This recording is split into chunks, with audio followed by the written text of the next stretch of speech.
Right, now this will tell us. And that's pretty conclusive. Still going.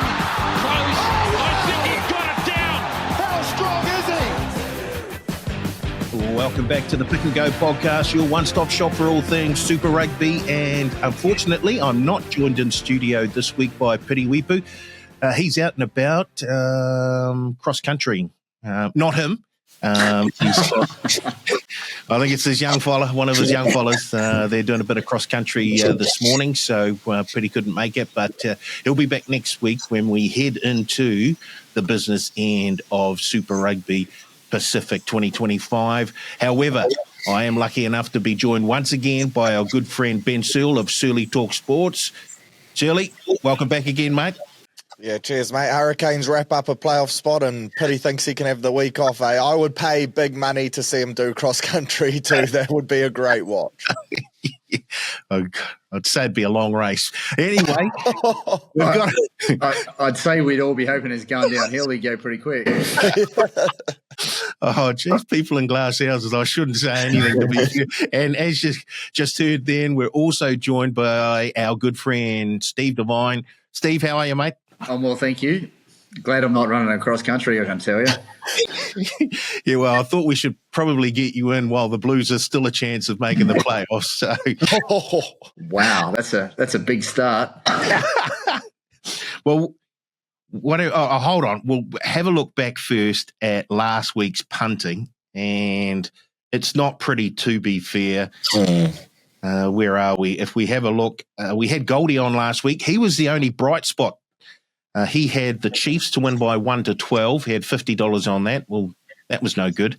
But then he had the Waratahs to win, and then over 55.5 in the Chiefs, in the Reds Hurricanes game. So that little double came in for him. He made a little profit there of just over $100. If we move on to Surly had a couple of bets. He had the Crusaders to win, Severis to score a try, and Cody Taylor to score a try. Almost. And then he had the Canes to win by 1-12. Oh, that's looking good. Into Moana plus 13.5. That wasn't quite enough, unfortunately. So it wasn't plus 80.5? Boy, oh boy. And then I had the Canes to win over 55.5 in that game, and then Balin Sullivan to score a try. Well, he didn't start, so obviously when we record this podcast, no excuses. We don't know the teams. Well, the teams aren't out when we do that, so that wouldn't have actually happened, that $100. So I wouldn't have lost anything. I just wouldn't have won anything. But I can tell you, I've put myself down for minus $100 on the spreadsheet just to stay above board. So, yeah, we need a wee bit of improvement this week, boys, as we head into the playoffs a week from this weekend. But I've got a question for both of you, and it's around the Blues, so I'm glad that we've got Steve Devine here with us. The Blues, they're the defending champions, and they might not make the playoffs. They don't have their own. They don't have their destiny in their own hands. So does this make it the worst defense of the championship, or is it the best because they've had to come back from so much adversity? Why don't we go to you first, Steve? The Crusaders won 6 straight, and then what happened to them last year? So you're saying they were worse? Certainly feels that way from where I'm sitting. Surly, what are your thoughts on this? Yeah, short and sharp from Steve, but I guess he presented a good case. Perhaps the Crusaders got a bit of the Penrith Panthers syndrome. It's so hard to stay at the top for so long. I don't know if the Blues can use the same excuse because it was just 1 year, but look, the Blues have certainly had some things not go their way in terms of injuries and whatnot. And we've seen the competition is so close this year. It's finer margins. And saying that, there's some games they would have expected to win that they didn't pick up. So, yeah, I'm probably a fence sitter in terms of your questions. It's certainly not the best, and it's not the worst. and they have a chance to scrape in this weekend, and I expect that they will put on a clinic against the Tars and do everything that they can do under their control to make sure they're there. Steve, if you look back on the season for the Blues, Surly's right. There are one or two games, in fact, there's probably two or three games they look back on, they think, we probably should have picked up dubs there, and they didn't. So is it a matter of they've got a wee bit of a hangover from winning the championship last season? Yeah, listen, I just think they've tried to do what they did last year, and they haven't been able to, through injuries and whatever reasons, they just haven't been able to produce it up front what they had last year. They haven't been clinical enough. They've certainly had their opportunities. They just haven't been clinical enough this year. Now, in saying that, they've got one game to go on Saturday Arvo. If they get a 5-pointer, they're a pretty good chance of going through. And I just don't think they've played their best or anywhere near their best consistent rugby this year. And I'm still hopeful that they're only one game away from doing that. It's got to click for them at some stage. So Saturday afternoon will be big for them, and then hopefully they get a shot. And you'd be pretty nervous coming up against a Blues team. If they can reach their potential this year, if they can do that, there's still a chance to end up in the last game of the season. Surely, if the Blues were to make it through and sneak into sixth position, would they be the most dangerous team out of the 4, 5, 6?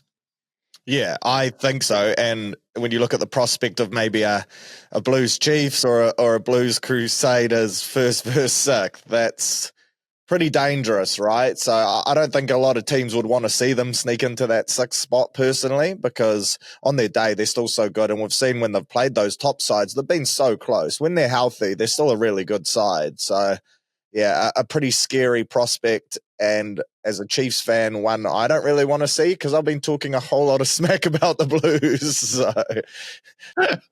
Right here. Let's move on to look back at last week's games. And there weren't as many, but boy, oh boy, were they action-packed. And we start on Friday night down in Christchurch, and the Crusaders just hanging on against the Highlanders. In fact, if someone in the Highlanders had their kicking boots on, then the Highlanders probably come away with the win there. So, Surly, if you look at that game, it's almost a reflection of the Highlanders' season. They've been in just about every single game they've played, and they just haven't had, I don't know if it's the lack of experience or just that those finishing touches to get over that 80-minute mark and come away with a win.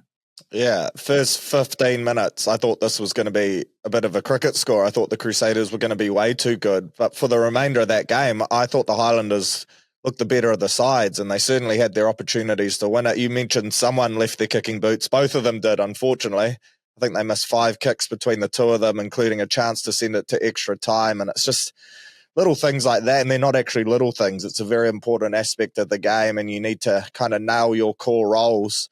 I thought some individuals were really good. Tavatawa Nawai was good again, same as Holland. I thought he was impressive in the pack, and good to see those two this morning both re-signed with the Highlanders as well. It's important for them to keep all the talent that they can. And yeah, they just need a big performance this week to finish off and try keep this young team together with a bit of confidence too, because yeah, the makings are there of a good side. They just keep falling short within 5 or 7 points, and those can be pretty demoralising after a while. Steve, the Highlanders, their season was over last week, to be fair, but they can take a whole lot of positives out of this season for a younger team. Jamie Joseph has coached them well, and they should take a whole lot of improvement out of this season. Yeah, listen, Jamie Joseph, right? They're going to be tough, and they showed that. When the chips are down and out for the Highlanders, that's when they front up the most, and they almost got it done. I thought they played exceptional rugby. They were throwing the ball around, and the passes were sticking. I thought Whakatava was next level again. Tavatawa Nawai again, just an absolute beast. They're a team of underdogs, and when you write them off, they deliver a performance. And they were probably the better of the team for most of that match, and very unlucky they didn't come away from the win. You're just going to be nervous. You're just going to be nervous when you write them off. They just front up and they're just tough. And the Chiefs need to be on top of their game this week if they're going to get the points, because there's a bit on the line still. It's a home semi, and when you write off the Highlanders, they're just going to bite you in the backside. Question: are they the best team that could possibly finish last ever? Because it's crazy to think that they've lost so many games against top sides by less than a try, yet they're sitting at the bottom of the ladder, and there's a genuine chance they will finish last, which I don't think is a fair reflection of their season. Yeah, it's just a little bit of experience right in those key positions, and they're young kids. You're just going to have to give them time, and it's going to take a season or two for them to find, that hardened edge about how to get that win. And unfortunately, this weekend it was goal kicking that brought them undone. They've normally been so good there, but the way they played the footy in the second half, they were physical. They threw the ball around. The passes were sticking. They looked really good. And I think when Fakatava went off, they lost that hard running edge, and that's and I feel sort of that was the difference. But if I look at them and I look towards next season from a punting perspective, they're a team that I will be backing.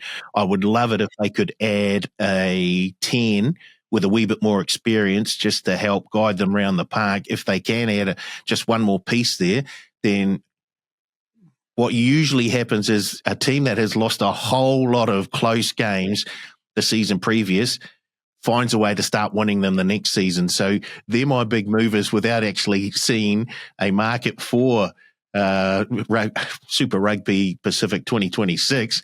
I really do like the chances of the Highlanders next season, and I will be backing them numerous times.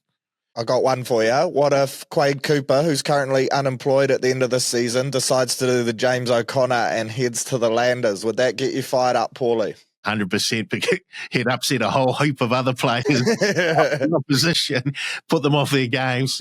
I think he'd be a great addition to the Highlanders, because I think with Jamie Joseph at the helm, he'd be given, I guess, some boundaries to work within without actually taking away that sort of natural flair that he has. And I think he would add another dimension to that Highlanders play. So, yeah, I love the way that you're thinking there, Shirley. If we move on to the next game, over in Queensland, the Reds hosting the Hurricanes, and this game was all over the place, a highly entertaining game.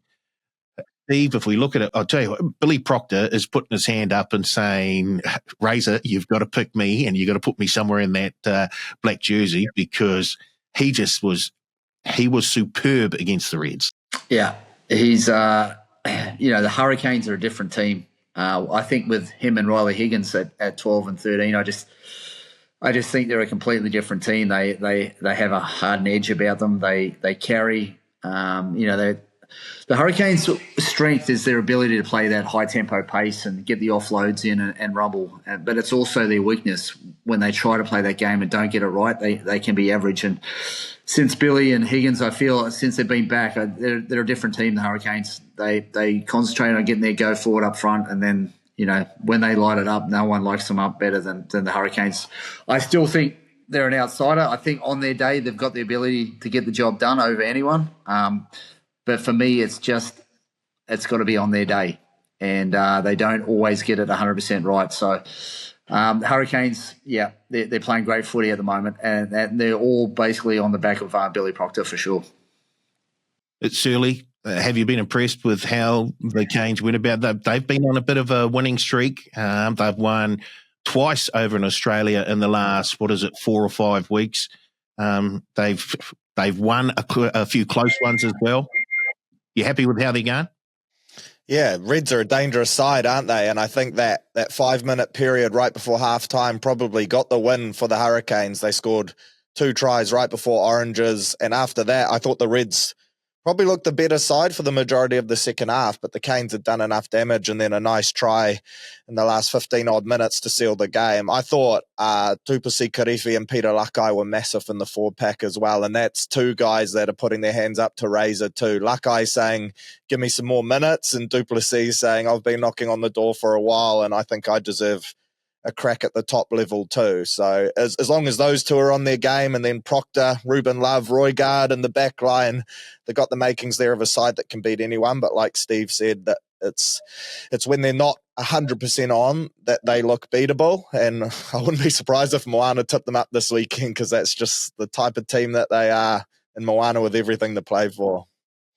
Well, we'll get to this week's games very soon. But on Saturday, the Chiefs hosted Moana. Oh, boy. Wow. This was... Look, to be fair to Moana, they did take a number of their players off a wee bit earlier than they were going to, after they realised the game was gone. Let's save them for next week.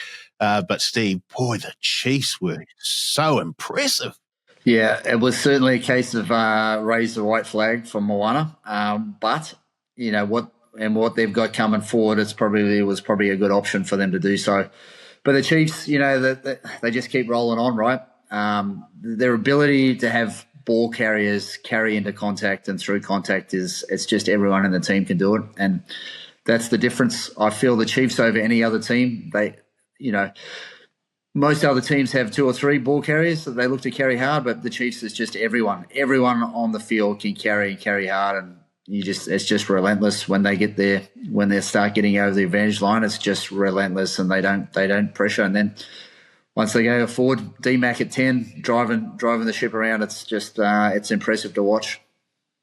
Surely the Chiefs, when they get that platform laid by the forward pack, they are very, very hard to stop with that back line that they have.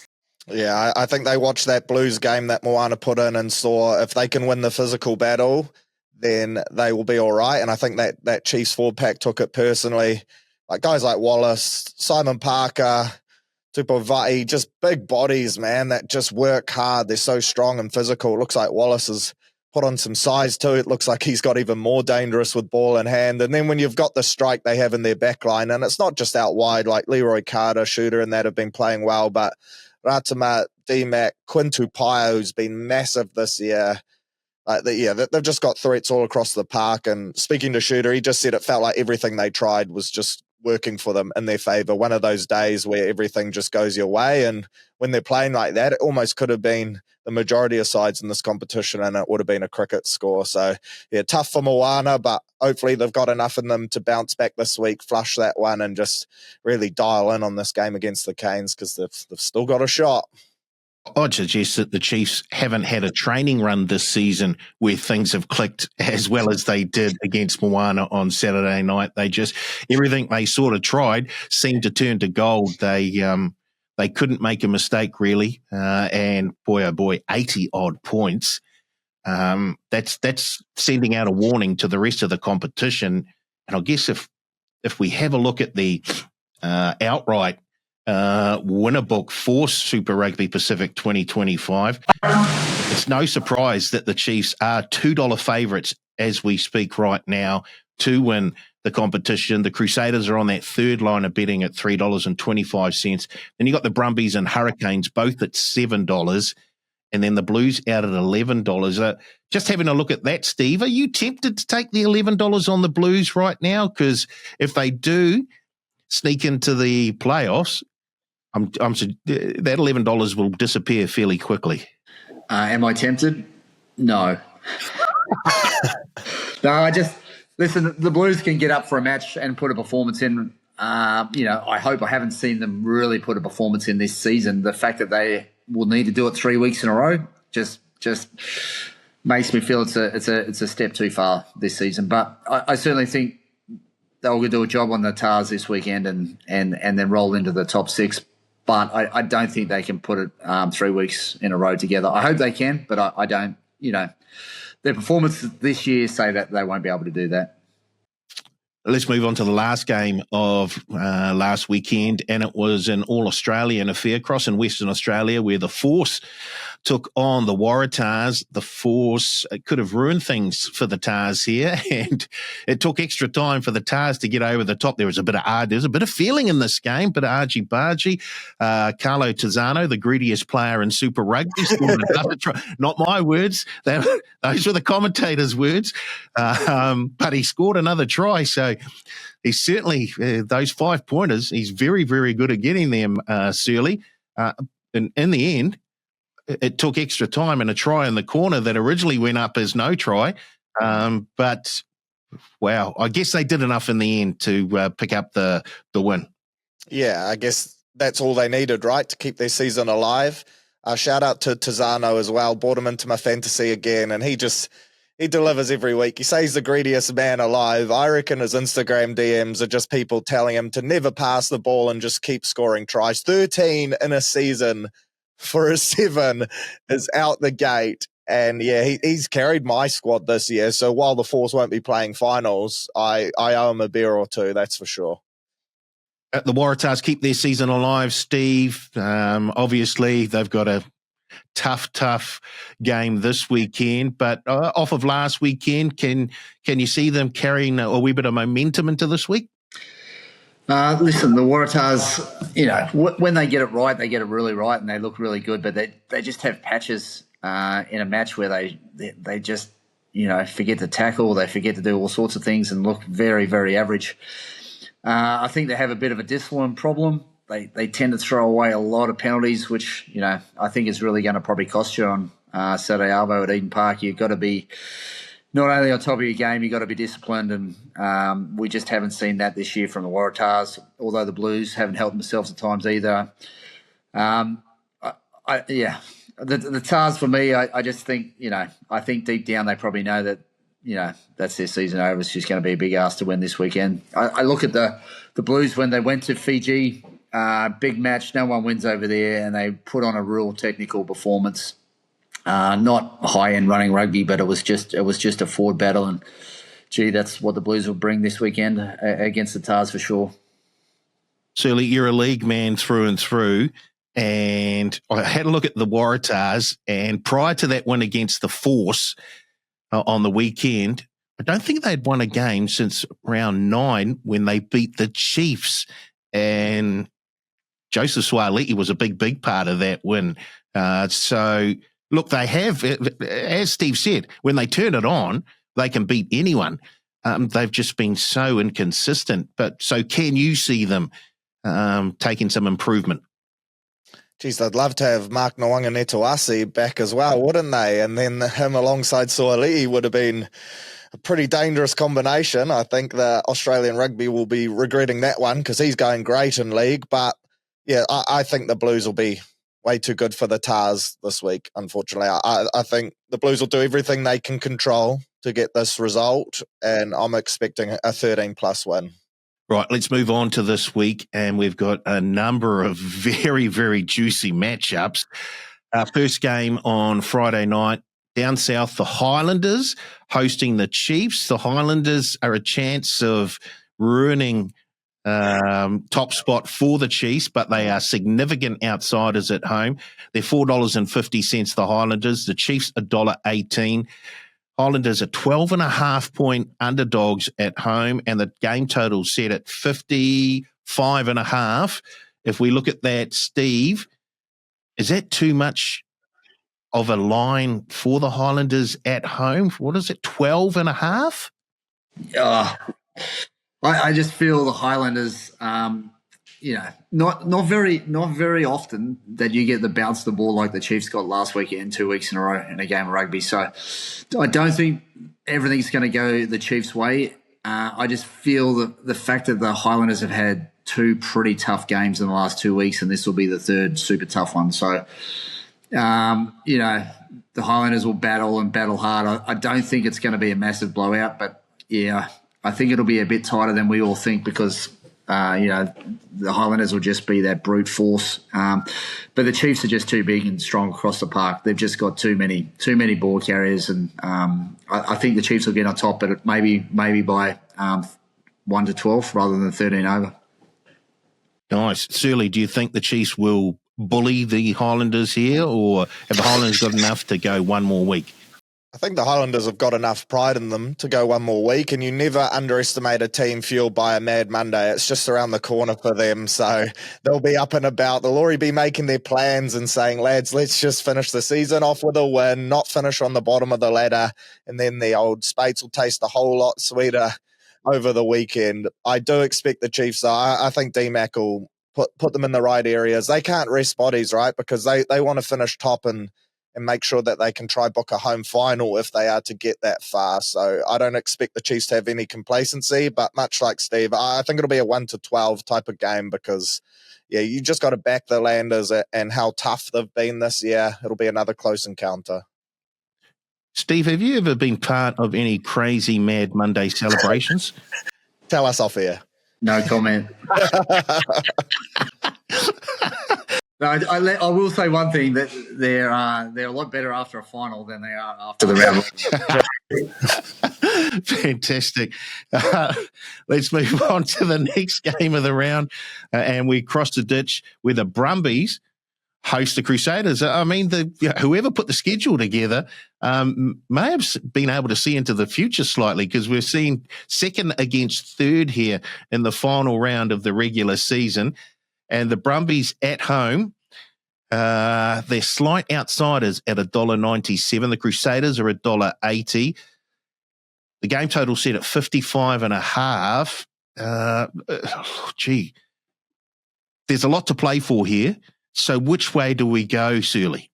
This is a danger game, and I think the Crusaders are going to have to be a whole lot better than they were for the majority of that game against the Highlanders. For me, it comes down to this young bloke, Meredith, in the 10, and whether he can run the cutter for the Brumbies and just stick to that simple game plan for them, put them in the right areas and let their forward pack go to work. But this is going to be a huge battle, especially up front. And I don't mind the look of the Brumbies at least on a bit of an alternative line, because this is going to be right down to the wire. Both teams with a whole lot to play for. And if the Brums can try and book themselves into a home semi-final, that changes the whole dynamic of the competition for me.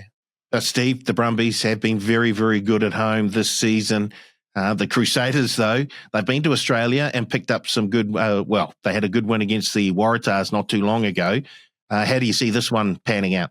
Yeah, not an easy place to play is Brisbane. Is Canberra. It's a 3-hour drive, 3.5 hours from Sydney on the bus, and it's just not a very happy place. It's tough. It's tough doing. The Brumbies have been great at home. They're a physical team, but they just do what they do very well. This could possibly be the most boring match in Super Rugby history. The Crusaders. They need to win. I'm hearing Ethan Blackadder's probably going to be back this week, which will assist them with a bit of leadership. I think whoever wins the penalty count is probably going to win the match. That's the way I see it. It's just going to be pretty clinical. It's going to be a sort of a Northern Hemisphere style, I think. And for me, it'll come down to penalties. Both teams will love their rolling mauls, get in the corner, and that'll be the difference. I think it could go either way, but I'm probably leaning towards the Crusaders and it'll come down to discipline. Just going back to Mad Monday celebrations, would Canberra be the worst place to have Mad Monday celebrations, Steve? I think they even leave Canberra and go somewhere else. Isn't there that one place, something monkey, that goes off? Yeah, there's one nightclub. It used to be called Mooseheads back in the day. Yeah, that's it. And I don't even know. I don't even know if they allow girls in there anymore. It's just such a meathead bloody. I had mates who played. They had a big club team down there called the Tuggeranong Vikings, and after they won a premiership in Canberra, and they had a lock-in. They actually was downstairs. Someone put the boys in there for the night, locked the doors. They actually chained them closed from the outside. No one was allowed in. They opened the doors on Monday morning, and it was a state, I can tell you. Good old Mooseheads. Where do you go from that? Let's move on to Saturday this weekend. And the first game on Saturday is at Hapa's 4 in up your part of the world, up in Auckland, and the Blues hosting the Waratahs. And once again, the scheduler has got it exactly right. The Blues and the Waratahs both fighting for a top 6 position. The loser is definitely gone for the season. The winner still has a chance of making the top 6, but the bookies have only one team in this. The Blues, $1.06. Waratahs, $7.50. They're 19.5-point favourites, the Blues, and the game total set at 57.5. Surly, boy, do the Blues deserve to be 19.5-point favourites here?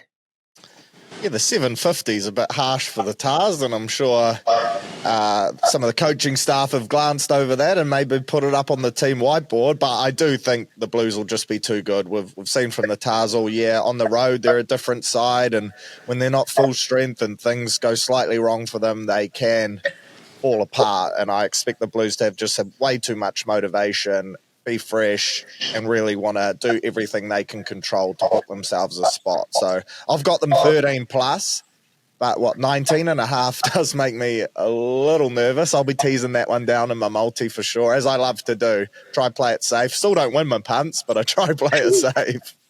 Steve, your Blues, hot favourites with the bookies, and I'm guessing hot favourites with you as well. Well, yeah, they need the 3 tries. They need the bonus point. They have to get the bonus points to really assist them to playing another week of footy. So, that can provide dangers where you leave points on the board going for tries. But I just think when push comes to shove up front in a 22, the Blues will need to be clinical. And I have seen it. They did it. If they play like that against the Fijian team, it's job done. And for me, that's where they need to be. They've had a bye last week. I know. I've spoken to a few of the boys this week. There is an edge around the Blues at training, so I think they'll get it done 13 plus. They need to get it done 13 plus. Their season depends on it. Is Mark Talia back? I think he is. Yes. Yeah. That's always a good sign to hear that they're on edge in the lead up to a big game on the weekend, Surly. So does that sort of influence how you think about this game? It sucks as a player because it means you're bashing each other at training, and those are the things as a first 5 anyway you hate to do. You're like, lads, come on. He said 50% contact and guys are getting flatlined. It's the worst. But look, the forwards love that stuff, and I'm sure they'll be ripping into each other. So yeah, it just goes to show that they know what's at stake. It's very plain and simple what they need to do. So surely they get it done. Surly, you're a typical number 10A, 50% contact. There's no such thing. You're either contact or no contact. That's the only options. It's all in, all out. Yeah, but Steve says that the majority of the halfbacks defend at fullback and just chirp away, and they're the first ones to tell you you're soft when you miss a tackle. It's like, come on, mate. I take the coach's word as their word. So if they say 50%, I'm going to go 50%, but then I'm going to get flatlined, and then it turns into 100%. No halfback in my day defended on the edge. That's all I'll say. I knew on a Monday. I often knew on a Monday. We had our big physical training on a Monday back in the day, and I knew my Monday lunchtime if we were on or not, because if it was heated, if it was physical, if there was a few tempers fraying, then we're in a pretty good place. If it was laughy, jokey, everyone's having a good time, I was like, we're in some trouble this weekend. So I just know the Blues have had a bit of a hardened edge this week, so bring it on. Oh, crikeys. He's convinced me I might have to factor the Blues into my punting this weekend. But more importantly, I think we've found our first ever pick and go run it straight matchup. This is brilliant. Mate, these knees don't have that in them. I'd say I would sidestep, but I don't even know if my knees have that in them. So it'll be a walk it straight. On to the next game, and another great matchup in terms of playoff permutations. The Hurricanes will be hosting Moana Pasifika down here at the Tinny House. Hurricanes are $1.25 favourites. They've won 4 in a row. Moana Pasifika, who prior to last week had won 3 in a row, they're out at $3.70. They're 11.5-point underdogs, Moana Pasifika. Ooh, I don't know about that. And the game total set at 62.5. Steve, if you look at this game, Moana Pasifika have everything to play for here. They've got their destiny. Their destiny is in their hands. They win with a bonus point. They're definitely through. They win, then they have to rely on the Blues not getting a bonus point win. Yeah, just like I said before, I knew on a Monday if we were in the right headspace or not. This game, I knew on the Saturday just after halftime that Moana were in the headspace of throwing up the white flag, getting their players off, and concentrating on this week. I don't think the Hurricanes have that. They're going to finish top six, so they finish top six. It doesn't really matter. It doesn't really change anything if they win or lose this weekend. I just feel Moana. I just feel after a thumping like that, you bring a hardened edge to training because you got humiliated. And if anyone is going to get up, it's going to be Artie. He is playing against his old team. He will make a statement in Wellington. I just see Moana on this. I just got to feel that this is what they're going to do. Certainly. The Hurricanes will finish either fourth or fifth, depending on the results of this game and other games. So they're locked in for a playoff spot, as Steve correctly stated. But Moana, they do have everything to play for. If you look back, they've beaten a number of New Zealand teams, including the Hurricanes. And if you go back to, I think it was round 6, the Chiefs put 50 points on Moana Pasifika. So they've been in this position where they've had a few points put on them. And then the very next week, they went down to Christchurch and they beat the Crusaders, Moana Pasifika. So this is not foreign territory for them. They've been in this situation before this season. So is that 11.5-point line that they got? That looks generous to me at the moment? Yeah, it's certainly generous, and I'll be snapping that up for sure, as well as the Moana 1 to 12 at I think $5. I'll be jumping on board that too. For me, I like the fact that they lost to the Chiefs last week because it takes a lot of the pressure off in terms of the media hype. Like after beating the Blues, everyone was saying, they could go down and knock off the Chiefs for the first time. And there was probably a fair bit of weight on them and a bit of expectation for the first time and probably their franchise's history. So this week they go in off the back of a bit of a cricket score. They know what they need to do. And hopefully they've got enough in them to just go one more big performance and knock off the Canes, who can, on their day, show up at 60-odd% of their potential. And if they do that, they will get beaten by this Moana side. And how good would it be if Artie went down to the Cake Tin and pulled off the fairy tale win at his old home ground to send Moana into the playoffs for the first time ever? It would literally be a fairy tale, and the Super Rugby scriptwriters have been on point this year, so this is perhaps one of the final chapters in what would be an unreal Super Rugby season. Steve, I'm not suggesting anything untoward here, but would the Canes prefer to see Moana Pasifika in the playoffs as opposed to the Blues? I think when you look at the seasons, when Moana get it right, they can dominate. The only team they haven't beat is the Chiefs, but they put 40 on the Crusaders down there, which is, no one's done that for a long time. I just think, when Moana get it right, they can. They play that very direct, very physical, very, smash and crash over the advantage line. They're just so big and strong that they're hard to beat. I think losing Havili at the back is a massive loss for them. He was playing some amazing footy, scoring points. And, but I think when they get it right, I'm not going to bet against them when they get it right, for sure. Can they do it? Absolutely. Can they end up in the final? I think absolutely they can. Can the Blues end up in the final at this stage? I don't think they can put it back to back to back. We haven't seen Moana do it sort of 3 or 4 weeks in a row either, but I think they got a bit of a wake-up call on last weekend, and they're ready to put everything they've got into this one game, and that'll be the fairy tale just to make the finals, I think. Come on, boys. The Blues have to the Blues have to get a bonus point, or I think they're gone. Well, I guess the good thing for Moana, when they start their game, they'll know exactly what they need to do after the result of the Blues Waratahs match. So this, I don't know if that's a good thing or a bad thing, but they'll know, we have to win, or we have to win with a bonus point, or something else. Right, we get to the final game of the round, and the Reds up against the Drua. Now, this is a game where, let's have a look at the odds first. The Reds are $1.12, the Drua $5.50. 15.5-point favourites, the Reds at home, and the game total set at 57.5. Now, obviously, the Reds will look at this game and know exactly what's happened and what they need to do. Look, if the Hurricanes win and get the bonus point, then the Reds can't go up and they can't go down. They'll finish in fifth spot. So do they change their game slightly? Do they put on their reserves a lot earlier than they might have done, Surly?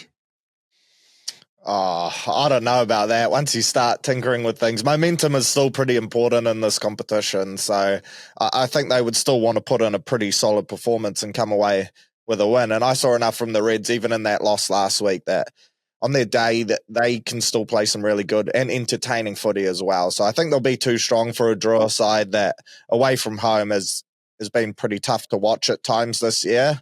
I think they'll pick them apart. I can't see the Reds losing this one, surely. Steve, the Reds, they just roll through the Drua here. I mean, there's no pressure on the Drua. They can throw the ball around as much as they want in the final round. Yeah, it's just been the classic. They can't play away from home all season for me, and the Reds will want the points. I just think, it's a match too far for the Drua, unfortunately. You know, no one's a bigger fan of the Drua than I am. I love the way they play their footy. Should be an entertaining match, but I think the Reds will get on top, unfortunately. Righty-ho, that's it. I just want to ask you both a quick question, and it's around the format of the finals. 6 teams, 1 plays 6, 2 plays 5, 3 plays 4. The 3 winners go through, and the highest placed loser goes through. Are you happy with how that format goes? Or I would have thought a better one would be teams 1 and 2 get the week off, 3 plays 6, 4 plays 5, and the 2 winners of those games go on to play 1 and 2. I don't know. Surly, it just seems like a funny format for a premier competition. This whole lucky loser thing, I never get around that. Like, you can't lose a quarterfinal and still play a semi-final to me. That just seems weird. So I would prefer the 1 and 2 get the week off, and I think the teams would prefer that too, because say the Blues do win and the Chiefs play the Blues in a quarterfinal, yes, they would be the lucky loser, so they would go through, but that is still a physical, tough game that you don't want to drop. You'd way rather the week off, and I think you earn that as finishing 1 and 2 over the course of, a 16-week competition. I think you've earned the right for a rest. So, yeah, the whole lucky loser thing, I'm not a fan of. I think 1 and 2 should get the week off. The others go at it, trying to earn the right to play you in a home semi-final. Steve, your thoughts on that format? Yeah, I had this down on my list of things to bring up. All the things Super Rugby have got right this year. This is the one thing left that I think we need to change 100%. I mean, how much more extra beef would be on the Brumbies Crusaders match this weekend if it was basically for a week off? So, it's an absolute no-brainer for me. 1 or 2 get the week off. I think 3 plays 6, 4 plays 5. As a one-off winner goes through and we carry on next week. I just, you lose a quarterfinal and you get a chance to in a semi-final. Just, it's not really a quarterfinal, is it? Look, I know Rugby New Zealand are big fans of the pick and go, so I'm sure they'll take our suggestions on board, and we may see a change next season in Super Rugby Pacific 2026. Don't mention my name if you want to get this part. All they'll take is a lock-in at Mooseheads. Yes. So there have been some big Mad Monday celebrations of Steve Devine. Yeah. Righty-ho. It's that time of the show where we stop talking and we start putting money where our mouths are. And where do you want to go this week, Surly, with your $100? Oh, okay. I've got 3 bets because I'm trying to go to the well here. I'm trying to get creative. I'm on a losing streak.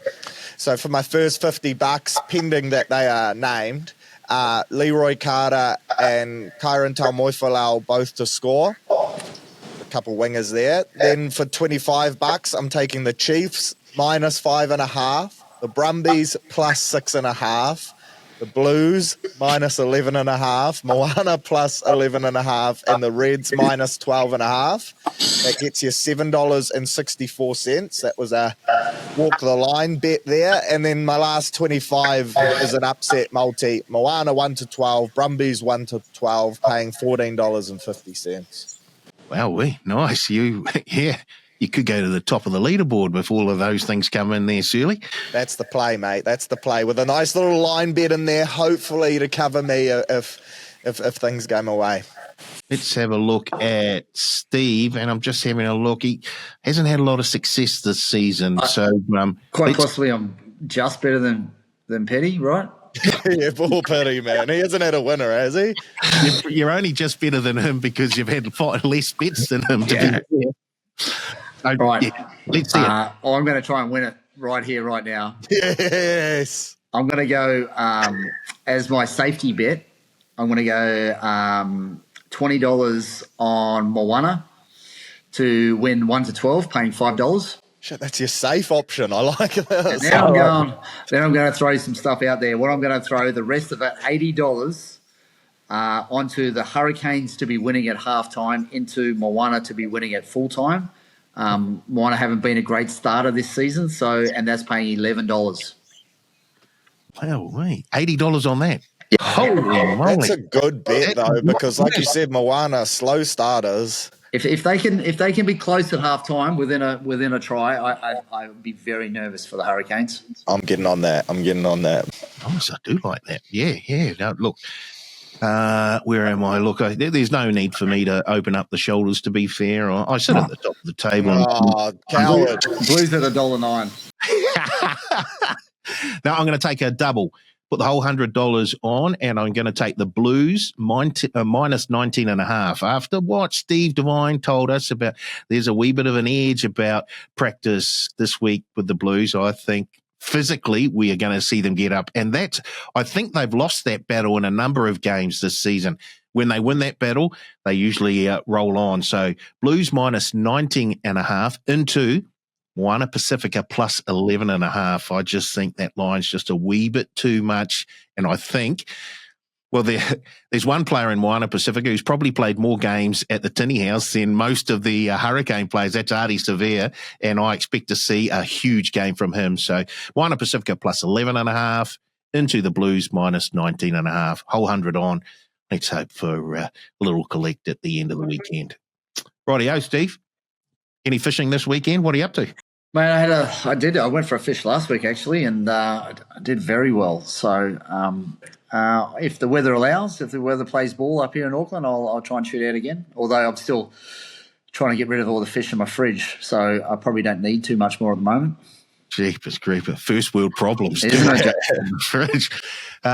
Surly, you got a big game this weekend. Where is Northcote going? Yeah, we've got Silverdale, and then speaking of antics, we've got our court session after that. So nice. Could be a slow Sunday. Don't expect to be up to much on my Sunday, but yeah, looking forward to that. But got to try get the result first, and that's the chatter already amongst the group. Is stop talking about the courty. Let's get the win. Well, here's a little throwdown challenge for you. I participated in a Mad Monday once and got home on Tuesday. So that was after Saturday night. We went out and got home Tuesday. Oh, shit. I'd like to see you hear this next Tuesday on the Pick and Go podcast, still in your going out gear. Well, Monday's a public holiday, isn't it? Oh, so I there wouldn't we even go. miss a day of work. There we go. I could spin it by the missus and say I haven't missed one working day. I've been present the whole time. Yep.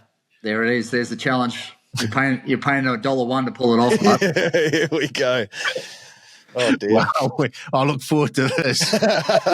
I'm taking the odds that Surly doesn't get back on Monday or Tuesday. He gets back the same bloody night after. Take me in, Paulie. Yeah, Take me in. Yeah, no, and you're right. There's nothing worse than a court session after your team loses. So get the job done first and then get into the court session. Right, that's it for another week of Pick and Go. Thanks for joining us, and we'll be back next week. Hopefully, I'm pretty sure we'll be back with Piti Wipu next week, and I look forward to seeing you all then as we get straight into the playoffs.